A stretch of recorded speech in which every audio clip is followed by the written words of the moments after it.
Welcome back to She is Serious, a podcast where we showcase female athletes and their impact beyond the game. Each week, we will be bringing on influential women in the world of sports to tell their stories and why they are so much more than athletes. I'm your co-host, Taylor Hall, a college basketball player at Biola University and fitness influencer. I am Ashley White, former collegiate women's basketball manager, advocate for women's sports, and a current writer blogger for Beautiful Ballers. And this is why it's time that female athletes are taken seriously. We're super excited to have our special guest on today. Euphenie, can you go ahead and introduce yourself? We cannot wait to hear your sports story and tell us why you are so much more than an athlete. Well, thank you, Ashley and Taylor, for having me here tonight. I really appreciate it, and I'm so excited. But I am Euphenie Andre. I am a senior here at the University of Missouri, and I am a triple jumper on the track team. And I am more than just an athlete. You know, I love being an athlete. Yes, sis, yes. So, what got you into track in the first place? Okay, so the question that got me into track and the question that got me into triple jump are two different, but I have time to tell both. So my family is a big track family. My mom used to do track. My brother used to do track.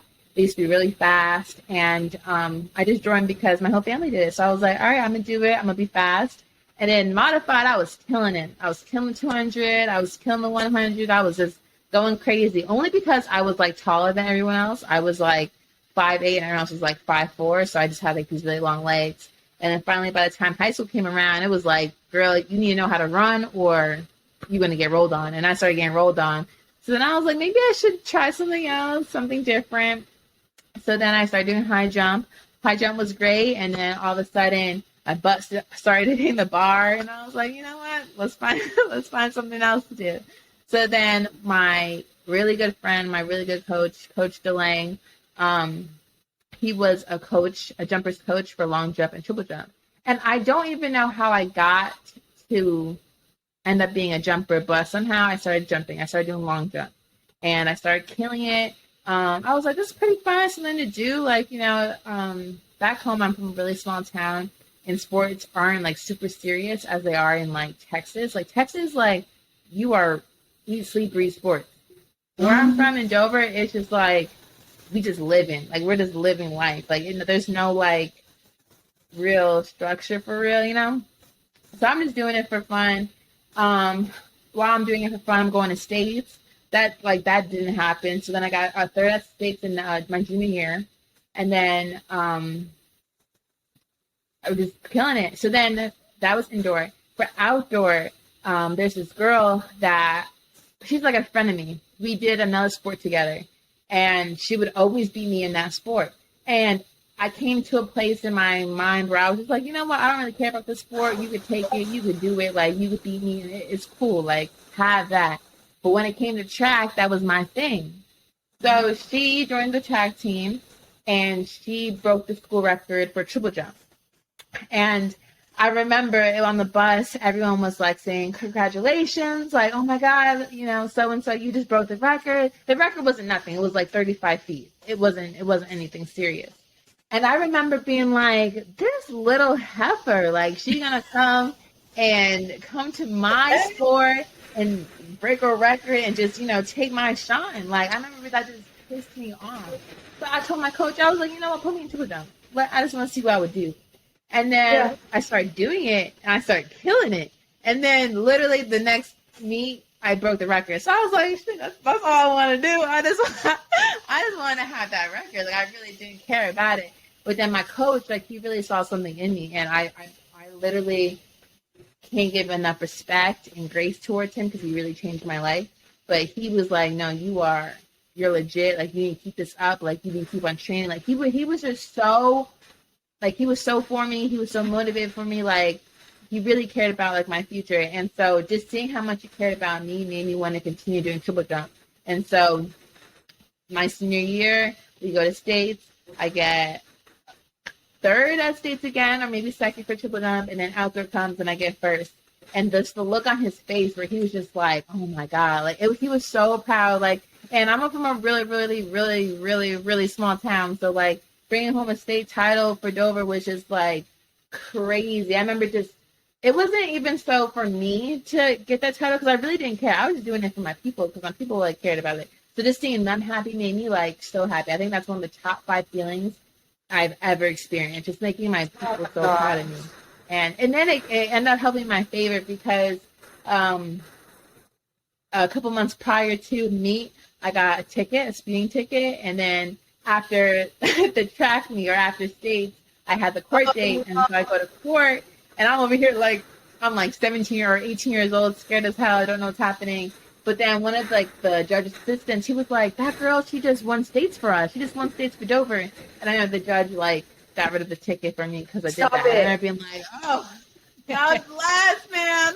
Oh my gosh, that is so amazing. So you didn't start doing triple jump till later on in your high school career then? Oh yeah, the end of my junior year. So my real year was senior year, and then I went right to college. Wow. Okay, so when did you start getting like college offers and college interest? Yeah, so I was not one of those.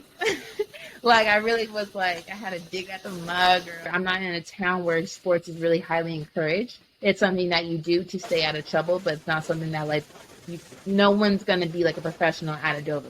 No offense, none taken. You know what I'm saying?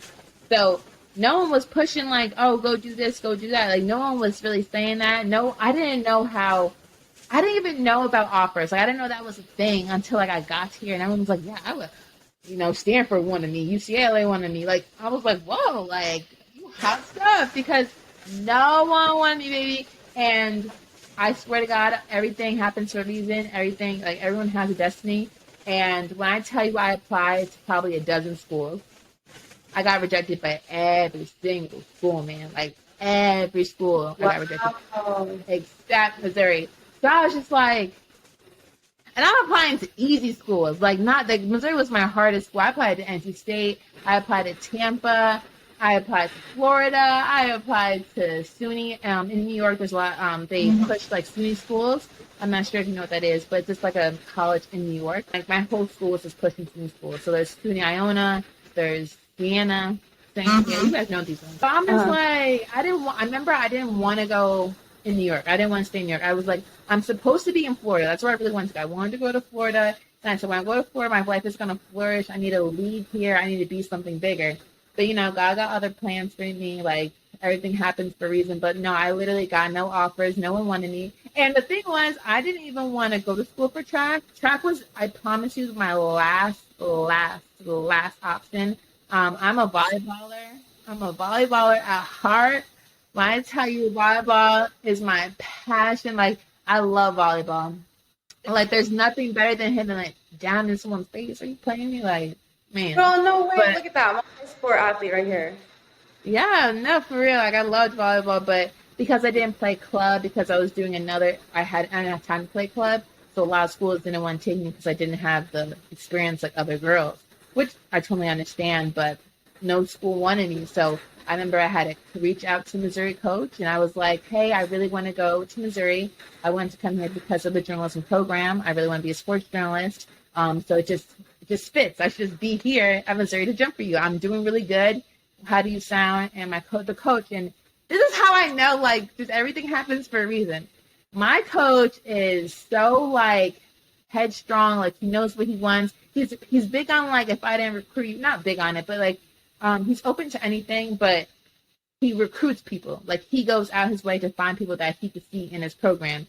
And for me, the girl who no one knows, to just email him and for him to be like, yeah, you should come to my team, is just 1 in a million chance. Like, I really don't think, like, it would ever happen again. But and I love him so much. He really was like, come here, and he took care of me ever since, and we've been making stuff happen. And at the time, I didn't even, girl, I don't know what I was thinking. I was just doing things. Like, I didn't think, like, oh, he's a D1 coach. I'm just, like, I'm texting him as if he's my friend. Like, I'm like, oh, hey, like, I just did states. Like, you know, I'm not taking it, like, super seriously. I don't know how, like, serious it is until I got there. I'm like, oh, dang, like, I can't even just be texting, like, he's my friend. Like, it was just crazy. Like, it's a whole world that when I get successful enough, my goal is to go back to my hometown and, like, really just teach them about, like, you know, like, there's more to just this little town that we got. I love it with my whole heart, but there's so much more in this world. There's so much more that needs to be seen, so much more that you need to experience. Like, I have learned so much in these past 4 years that I did not learn when I was back home. Like, it's a whole different world, for real. That's so crazy, but that's actually kind of cool too that you didn't know too much about it, because then you probably were like less stressed going into it. You're just like, oh, like this is a fun thing to do, like. Yeah, for sure. For sure. I was just oblivious and naive, for real. And I really say, like, I even said to myself, like, was what made me so good. It was because I didn't know how important things were. Like, even my high school coach showed me, like, we went to states and, like, we went to regionals and all this stuff, but I didn't have the concept. Like, I didn't understand because it's all new to me, for real. Like, I'm just doing what he told me to do, so I'm not really understanding. Like, I didn't know other jumpers. Like, when I got here, everyone knows everyone. All athletes know all athletes. I didn't know anybody. I'm just like, damn, how you guys all know each other? And I'm like, they come to me back, I'm like, dang, like, y'all have a whole family going on. Like, this is crazy. But, you know, it is what it is. I feel like that's a better way, because I was always so stressed because my goal was like, okay, college. I have to talk to the coaches this certain way. Like, I have to do this. Because I know whenever I play free, or like whenever you're running more freely, better things come out of that. No, so, for sure. That's crazy. But I will say, like, freshman year, when I got here, I did feel the pressure. Because now everyone's talking about, oh, I'm on scholarship. Like, I feel like there was a lot of talk about people's scholarships. And I'm over here like, damn, I'm just here. Like, I don't got a scholarship. So then that really made me hungry, because they're just talking about how, like, they're not going to be in debt. I'm going to be straight. And, you know, just talking as they should. They earned it. They worked hard in high school to get where they are. So, you know, but I remember just being like, all right, like, I'm going to tune in. And I just felt like I wasn't really respected because I wasn't in this world as long as they had been. But I really had to prove myself. I had to be like, oh no, like, I'm not here for nothing. Like, I could keep up. I could do everything, and I could do it more so. So I remember that was my whole thing freshman year and sophomore year, to show them, like, I'm capable and I'm not just anybody. Like, I'm somebody. You better let them know. How were you able to prove yourself through, like, your freshman, sophomore year? Did you have to put in more time in certain areas? And what did you do to work your way up? So freshman year happened, and I'm still thinking, like, la-di-da, but I'm taking practice seriously. But then as practice are going on, as I'm increasing and get it better, COVID happened. So then, you know, whatever. But during COVID, I'm just thinking about, like, oh, when I get back, I'm coming back. Like, I ain't playing around. So when I came back, I didn't play around. And what really saved me is I used to get really bad FOMO. Like, I needed to be out. I needed to be seen. Like, I just needed to be, like, I'm a social butterfly. So that's why I really wanted to just be out. But when we were in COVID, like, you couldn't go out, and you damn sure couldn't get sick. If you got sick, your season's over, you know? We get 4 meets for indoor season. You miss those 4 meets, you're done. You know what I'm saying? So I remember I was paranoid. I was like, I'm staying in the house. I'm not going nowhere. I don't want to get sick. So I literally would just practice home because classes on Zooms. So I was in the house, and I really think that was a big benefactor for me staying focused and for me, like, to increase and just do better. I do think I have a natural talent. Like it's really rare for someone to start their junior year of high school and just pop off. So it has to be some type of talent, but also to increase my talent, I need to work hard. So I just worked hard, and I really just focused on it. And then this is more about me being naive. When I went to nationals my sophomore year, I didn't even know, like, what that meant, for real. Everyone's just like, oh my God, like, you're all American. I'm just like, okay, like, I don't know what's going on, for real. Like, seriously, like, I'm just thinking, like, this is another day. Like, I'm just, you know what I'm saying? Until last year when I didn't make it, and I was just like, damn, how the hell did I, like, last year was probably, like, the worst year of my entire life. Like, I really, like, that was a year I got tested. Girl, tested. And it just made me, like, realize what I did sophomore year is really, like, something I should be thankful and be proud of, because I don't know how I did it. And so I'm trying to regroup and try to find that sophomore year Euphenie for this year so I can end strong. But, you know, there's going to be a lot of challenges in the road, but we're going to get there some way. It's not. I do have a question for both of you guys, since you guys are both athletes playing and during COVID. How did, that COVID year, how did it affect you guys, like, mentally? How did y'all deal with, not being able to compete for that whole, like, say, season or year? So the year 2020, I remember when it struck, for my freshman year, we had, like, 2 people go to nationals. And as soon as they were about to compete the day before, COVID hit, and they had to come right back home. And it was one of the girls' first time going to nationals, and it was other ones like 5th time. And I remember, like, she was so sick to her stomach, and she was so sad. And I remember I didn't know, like, why. I don't know what nationals is. So I'm just like, why is she sad? Whatever. But then that's isolation time. I went to North Carolina. That's, like, where my family lives. So, and I'm from New York, but I went to North Carolina to spend COVID just because I'm trying to just limit myself from being back home as much as possible. So I went to North Carolina, and I really just game planned, and I really just thought about, like, how I want to approach the upcoming year. I know a lot of people say they didn't like COVID. They thought, like, they mentally were just a mess. I didn't feel that. I felt like COVID was very normal. Not normal in the circumstances, but, like, for me personally, like, nothing really changed. The only thing that really happened was I shaved my head. But I wear wigs and braids all the time, so no one really knows. But, like, that's the only thing that, like, that happened. Other than that, like, I was just chilling, and we couldn't go nowhere, so. At the time, I was at Eastern New Mexico when COVID hit. And we were just kind of, like, waiting around, practicing. And then our athletic director decided to cancel our entire season. Like, we were the only team in our conference that didn't play any games, which was tough because I was in Portales, New Mexico. You guys have probably never heard of it. But it is probably like your small town Euphenie. It's literally in the middle of nowhere. It's like one of those places where you're driving on a road trip and you see a gas station on the side of the road. You stop there to get gas, and that's literally it. You know what I mean? Like a Walmart, we had a Burger King, and that was about it. So it was crazy. So anyways, we're in the middle of nowhere, right? We have no season. We're not even allowed to go into our gym at first. And so we have to practice in this, like, crappy like barn gym where it's a sport court, the floor is slippery, like it's just crazy. Like this girl tears her ACL practicing on the court because it's so slippery.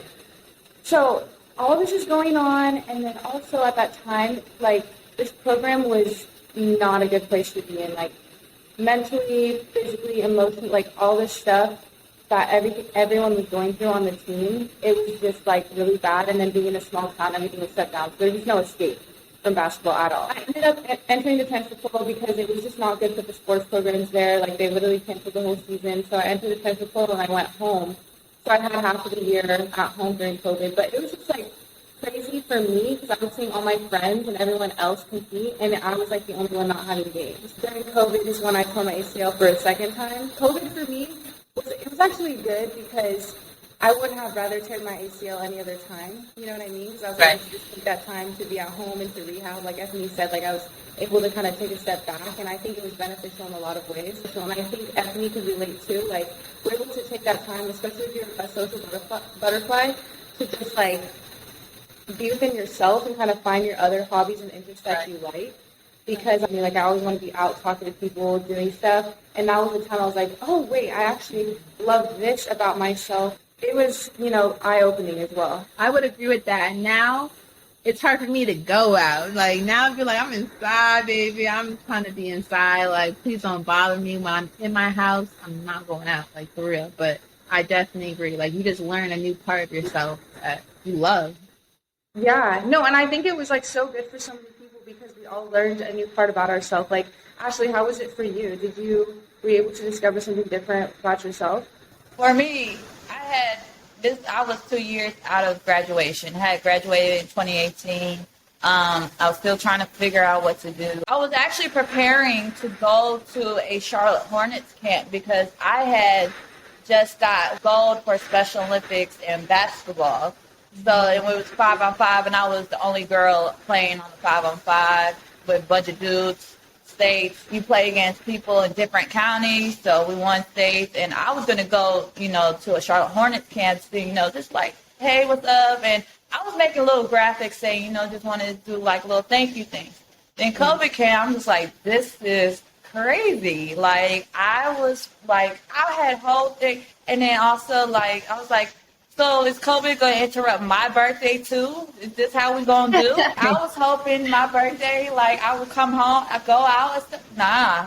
And then also my mental health, I feel like it took a toll on me because I was like, am I even worthy to be living? I was like, when I tell you my mental health was all over, like I felt like, am I worthy to live? Am I going to be able to do these things? I had so much planned and everything. And it was also the time I was finally starting my graphic design business. So I was doing all these sports things for, like doing a lot of sports things for graphic designing. And then, of course, I was still doing blogging for Beautiful Ballers. And thankfully, that definitely kept me busy. Yeah. And so it was just, but I realized it took a whole, I think a lot of people realize, we get so busy, get so caught up, we don't get the time for ourselves. Right. We're used to saying on the go, go, go, go, go, go, go, go, go. But when it's like, when the world stops, it's like, oh my God, what am I going to do? Like, we can't get out the house. We can't do nothing. But I think you figure out, like you guys say, you figure out what do you like to do. You try to figure out how to live like, say, a regular person. Like, how, like, you got to remember, you guys are more than just the title of the job or the athlete that you are. You also have to take care of your well-being and stuff, because that is all you have when you, like, after college, your well-being, So I focused on my major or sports broadcasting more in junior year. Because I remember sophomore year, I was like, business was to get my scholarship to do my thing. Like, that's what I wanted to do. And I always told myself, like, because they told me, like, freshman year, like, you're not going to take journalism classes until your junior year. So I was like, okay, like, so I was taking general, like, classes were so easy. Like, my classes my freshman, junior year, and sophomore year were just easy because they were intro classes, like, they're general studies. Very easy. Junior year, mind you, not to gloat, you know what I'm saying, but Missouri is the best journalism in the country, baby. You know what I'm saying? We're like the birthplace of journalism, so we make it a really big deal. And Missouri is huge in sports journalism. You see a lot of, like, I knew a couple girls that were in that area. Yeah, like journalism Missouri is just like the home of Columbia or the Columbia, whatever. So, and it's no joke, baby. Like, you gotta work your tail off. They're gonna work you, but they're doing this for your favor, because we're gonna leave here with so much experience, so much with knowledge and like that. Yeah, but it's really hard to do that as a D1 athlete. I'm not gonna lie to you, and I don't really think I would advise anyone else to do it. Like, if not like my level. Like, if you're gonna be a D1 athlete and you also want to be a journalism major, it's going to be hard. I remember one time, my freshman year, this girl, straight out, she was like, oh, you're an athlete and a journalism major? Good luck. And I remember being like, good luck? Like, what are you talking about? Because my freshman year, I'm taking easy classes. I'm like, girl, this is nothing. I'm gonna show you. Watch. But anyway, so sophomore year, I wasn't really thinking about sports reporting. I knew I wanted to do it. Actually, I lied, because I ended up switching my major to business. And then I was like, you know what? Because they was playing with me, bro. They was like, journalists, they don't make any money. Like, you're probably not going to make any money when you get out in the field. And I'm like, why would you tell me this? Like, everyone, I swear, every professor, my peers, like, everyone was just like, yeah, journalists don't make money. Like, that's something that you need to be okay with when you pursue it. And I remember being like, I got bills paid, nails to keep, lashes, hair. You know what I'm saying? Like, I can't be broke. Like, So that really, and I'm going to be honest, like, that really scared me. I was like, is this something that I really want to do? Like, I genuinely love telling people. I genuinely love being a journalist reporter. Like, I love it. But it's like, is it worth it? So then I switched my majors, became a business major. And then I was like, yeah, I'm going to do business. Because everyone's talking about you're going to make money with business, so I'm going to just do it. And then I was just like, why the hell did I do this? But honestly, I think I was testing myself. I wanted to see if I really love journalism to go back. You know what I'm saying? You know how you with a guy, but you got to see another guy to see if you love back. And I'm right. So that's what I did. I was like, I went back to my true love. And I was like, I wasted a semester. So now I'm a semester behind. But junior year, I remember being like, oh my God, I need to get together. Because by this time, narcs, you call them narcs as well, like regular, non-athletic, athletic regular people. Yes. Yeah, like they don't play. Like they're making sure they get every chance, every opportunity that they can. And as they should, we have a lot of great journalists here in Missouri. Like we really do. And with my competitive nature, it makes me be like, damn, I'm not doing nothing. Like forgetting that I'm a whole D1 athlete. Like I'm doing something, Euphenie. Like you need to relax. Yeah. So but at that time I wasn't thinking like that. I was just like, oh, you're not doing anything. You need to do this. You need to do more. Like you need to do way more. And then eventually I got burnt out, girl. One day, I had weights in the morning. I woke up dizzy as hell, like seeing 8 different visions of one thing. I couldn't see it. I had to call my trainer. I'm like crying. I think I'm hallucinating. I think I'm dying. I need help. I end up going to the hospital. They're like, oh, girl, you are stressed over the max. You're not hydrated. You need to, like, take it easy. Because I was really draining myself. I was trying to get to all these, like, opportunities I can, while also training extremely hard. Like, I just didn't balance it really well. Like, junior year was a really big learning lesson.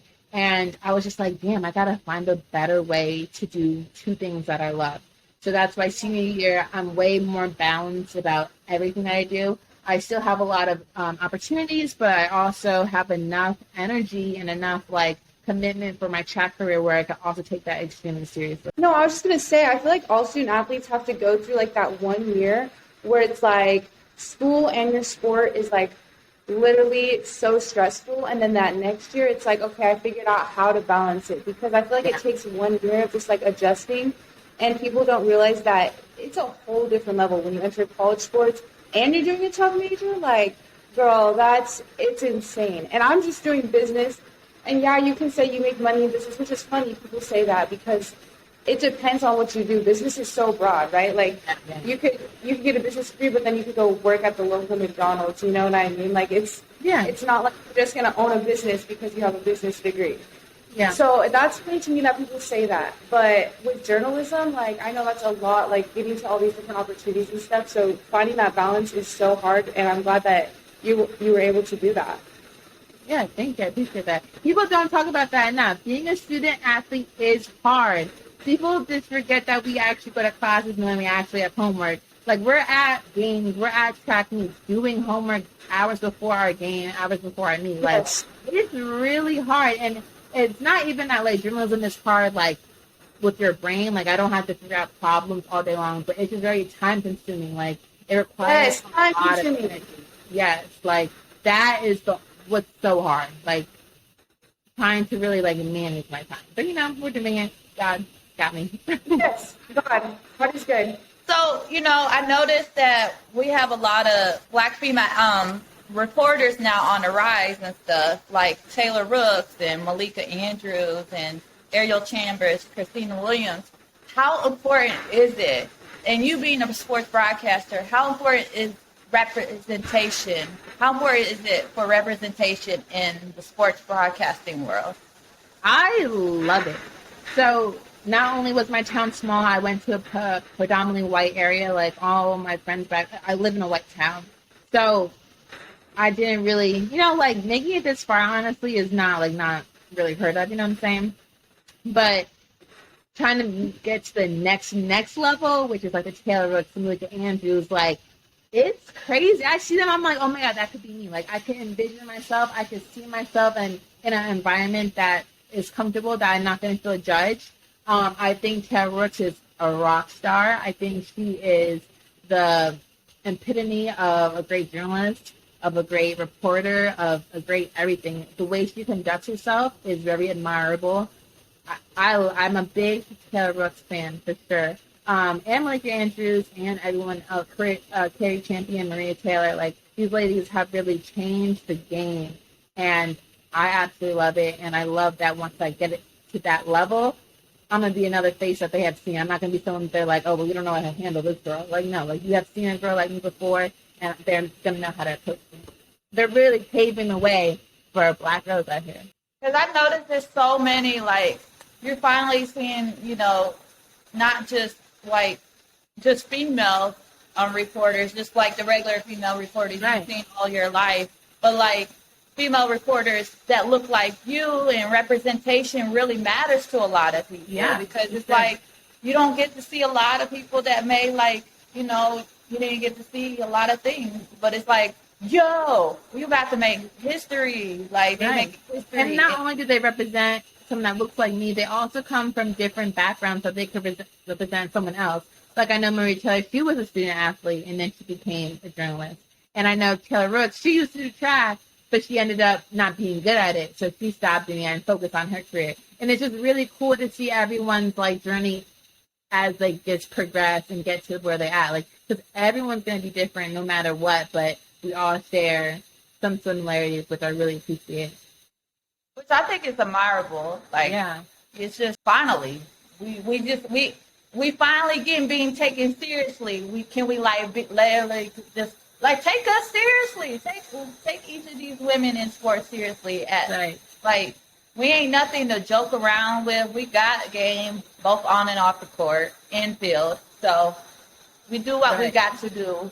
Yes, girl, and you are bringing it. It's so exciting to hear you and so many other female reporters, because honestly, like, I might be biased because I'm a female, but listening to female reporters or people broadcasting games that are females is just way more exciting, and like I'm more apt to like listen to them and be like engaged, because first of all, their voice is just empowering other females, which is exciting to me. And second of all, it's just like, it's so cool to see, because even 5 years ago, this is not the case with so many female reporters, because it's like, oh, we're not going to take females seriously because it's sports, like this is a man's kind of job. But how have you been able to take that as motivation to be a female in this industry? Yeah, I really just like, I don't really take no for an answer. Like, I feel like there's never a reason to say no, especially when I have the capabilities.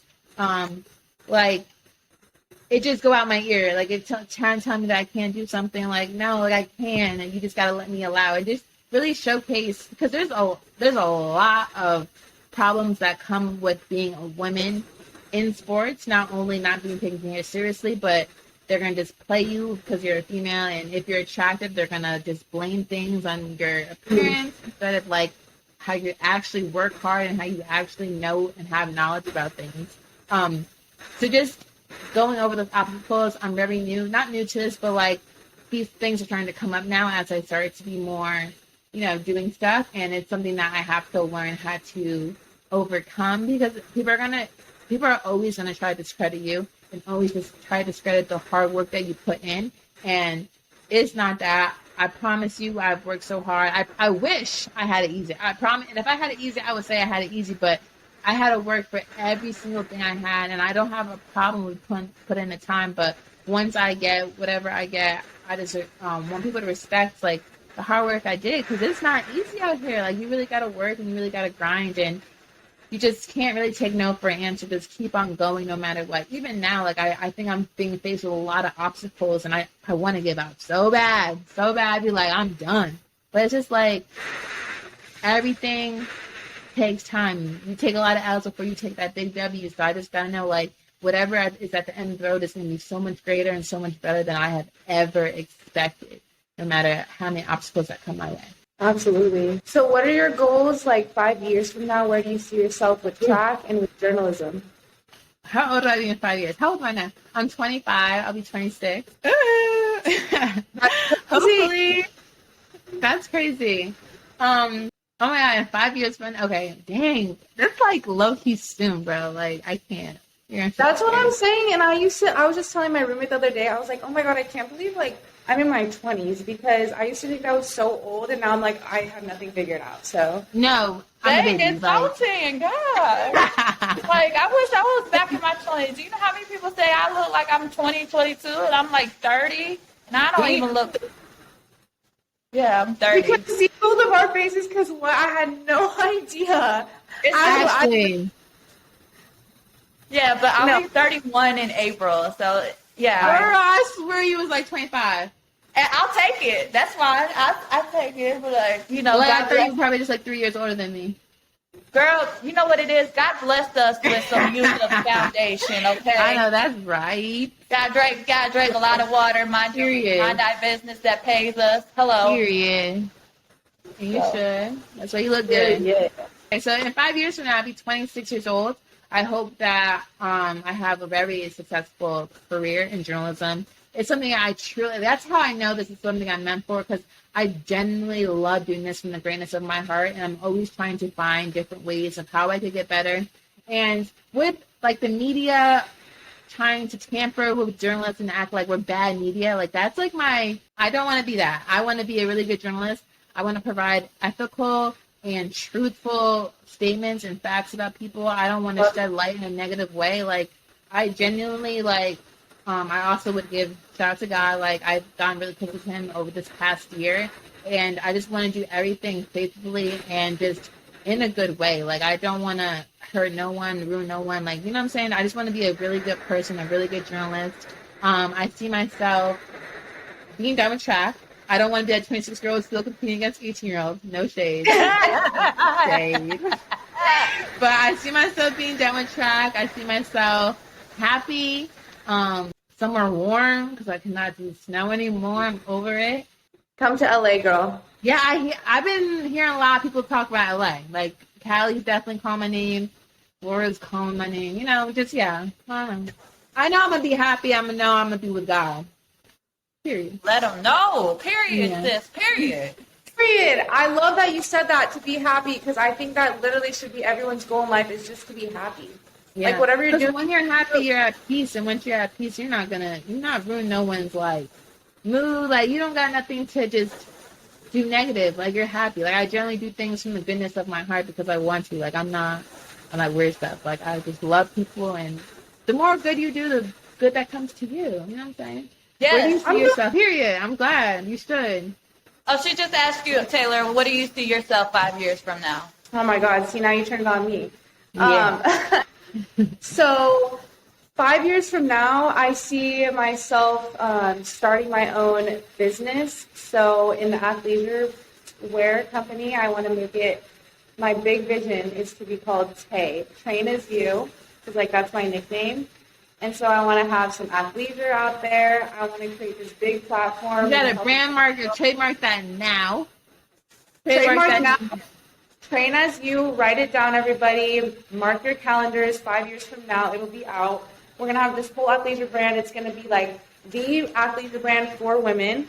Okay? And also, I'm going to have this huge platform made for women. We're working out, empowering our bodies, and just knowing that women can be strong and beautiful at the same time. So that is like my ultimate goal. And I think 5 years from now, that company will be started, and we're going to have some merch out on the counters. So I would definitely love to model it. And of course, I want to have this podcast, She Is Serious, just be like huge, the biggest women's sports podcast across the country. So that's our goal for this as well. Yeah. That's for sure. And you, Ashley? 5 years, girl. So 5 years from now, so I want to hopefully release another book. I just released my first book. Yeah. Hey, Yes. Get it at Amazon. Hey. Period. Have my business continue to grow. The book that I want to do is probably most likely based off of She Is Serious, where each athlete, like what we're doing right now, each chapter is each athlete's story, and have their voice be heard so people can understand and see that insight where each woman is coming from. Also be happy with myself, and of course see myself having a family, just, building a legacy for myself, all under God's timing. That's all I can say. But what makes Euphenie more than an athlete? What makes me more than an athlete is because I'm Euphenie. Like, I said that for your paper, my article, but no, seriously, like, I'm Euphenie Andre.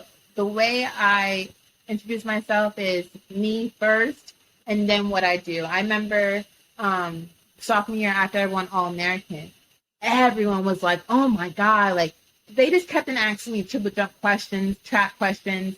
Like, they were thinking I was a track girly, for real. And like I said, like, I'm just doing it. I don't know what's going on for real. You know what I'm saying? And I remember it used to bother me so much, like, because they would just associate me with track. Like, they wouldn't get to know me. And I remember being like, I would just stop saying I was on a track team. I would just be like, bro, my name's Euphenie. I wouldn't even mention I was on a track team. Like, seriously, because it just bothered me so much. Because it's like, when you get stuck with a label like that, like, now you stuck. Like, now that's how people see you. And I always want to be seen first rather than what I do. So Euphenie Andre is a good, caring person. Euphenie Andre likes to have fun. I like to laugh. I think I'm really funny. I like to get cute. I like to take selfies. Like, that's what you need to know first before you need to know, oh, I could run really far and I could jump really far. Like, you know what I'm saying? Like, that's what I do first.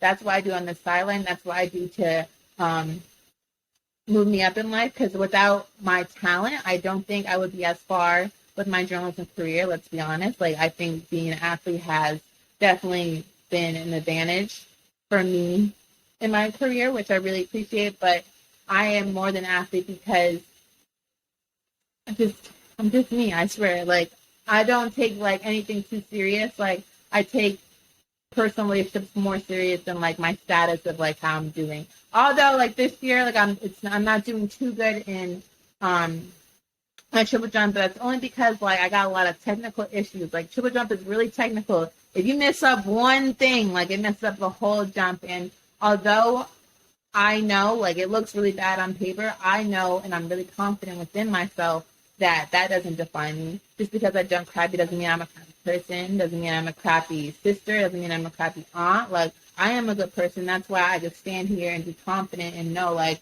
oh yeah, I'm not jumping that, but you know what, just wait. Like, you just gotta wait, because every time you do bad, something good's gonna happen. So, you know what I'm saying? Like, I'm a human first before I am anything else. I'm God's child before I'm anything else. You are so confident in yourself and who you are. And For anything sure. that you do, walking in with that confidence and the way that you carry yourself, you're going to do amazing things. So you are the epitome of a strong woman. I love it. The fact that you said you're Euphenie first, you're not Euphenie who runs track, you're Euphenie who gets the opportunity to run track.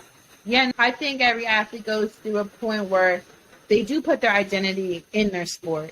And you need to put your identity through Christ. But the way I figured this out was because sophomore year, after I got my All-American, everyone's coming up to me. I'm like, oh, you're the track girl. It's coming into my head now. I'm starting to believe this. And then when I got injured the next season, no one coming up to me, no one talking to me, no one. It's like, it's a big difference from when you hot to when you're not. Like, it's big. So now I'm like, damn, no one knows me no more. What the hell? And then I was like, damn, do I know me anymore?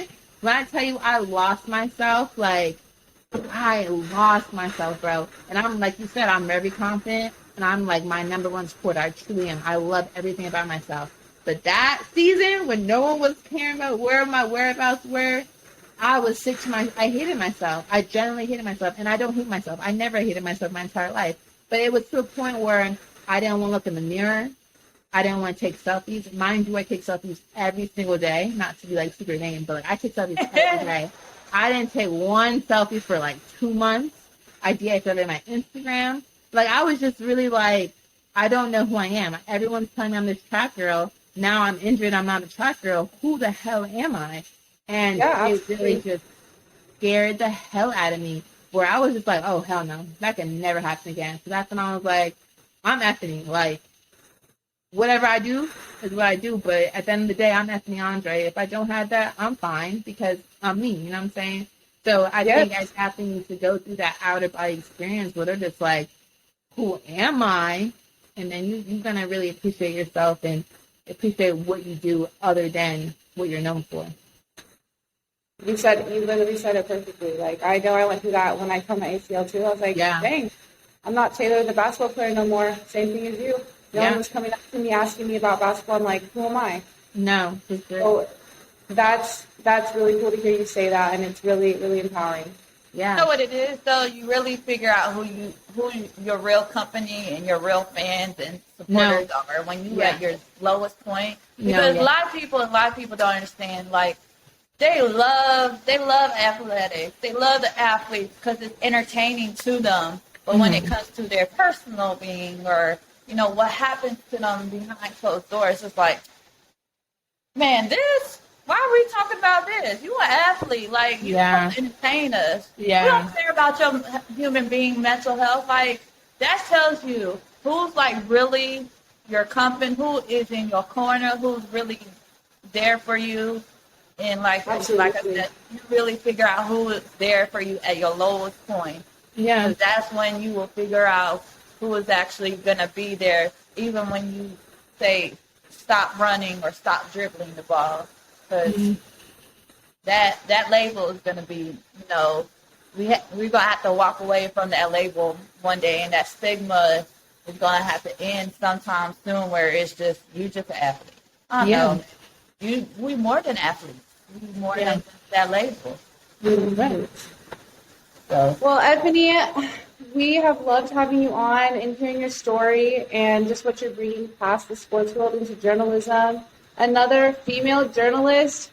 Guys, be on the lookout for Euphenie. She's making a difference, girl. Yes. And I'm super excited for people to hear your story, because literally I can feel the good vibes all the way from Los Angeles. So I hope that you guys that are listening can feel that too from Euphenie, because she just spreads like good energy.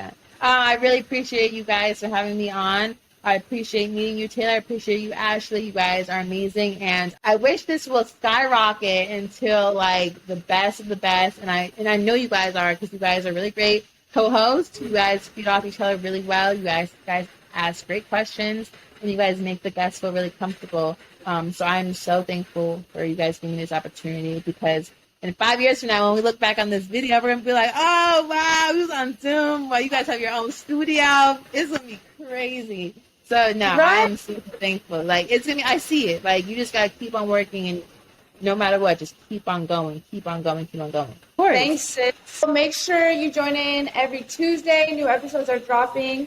And if you don't already, go follow Euphenie on all her socials and keep up with her and her journey as an athlete and in her journalism career. See you later, sis. Love you.